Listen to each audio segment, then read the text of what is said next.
Assalamualaikum warahmatullahi wabarakatuh.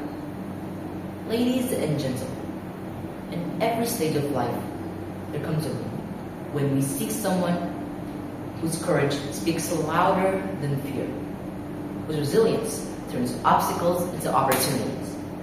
For me, that person is Raden Ajeng Kartini, whose light not only continues to guide the young women of Indonesia, but every young person who dares to dream beyond the limits of expectation.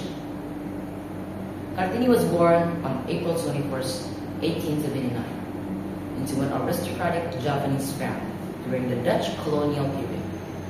Although she was given the privilege of Dutch education, her freedom was soon taken away as she entered Pingitan, a traditional Javanese seclusion that forbade the noblewoman from public life.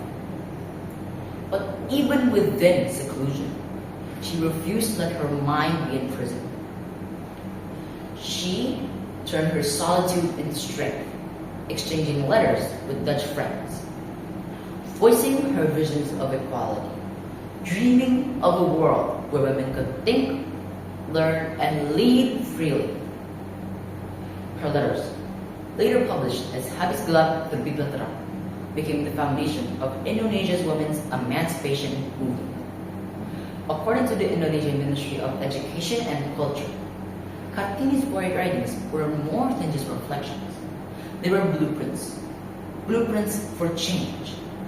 She advocated for education, questioned injustice, and redefined what it meant to be a woman in her era.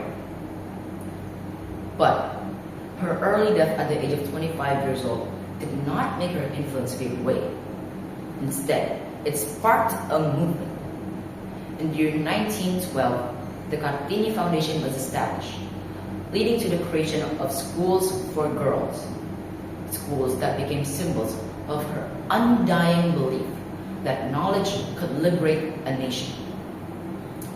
But Kartini's story isn't just a historical tale to me. It's deeply personal.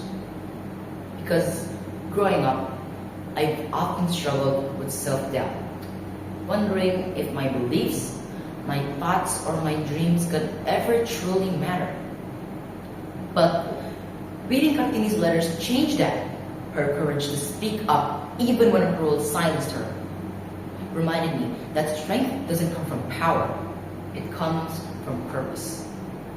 So now whenever I'm afraid to take a stand or to speak up, I remember Kartini's determination to write, even when no one listened. And I find the confidence to keep going. Ladies and gentlemen, what I've learned from Kartini is that education isn't just about knowledge. It's about awakening. Awakening the mind to think critically and the heart to care deeply. Her life teaches us that change isn't just about grand revolutions. It's about having brave conversations with just one person daring to ask, why not? So let us honor her, not by just remembering her name, but by living her values, by learning with passion, by speaking up bravely. Because every time we do those things, every time we believe in our own potential, every time we speak up for fairness, we become a continuation of Kartini's life. Thank you. Wassalamualaikum warahmatullahi wabarakatuh.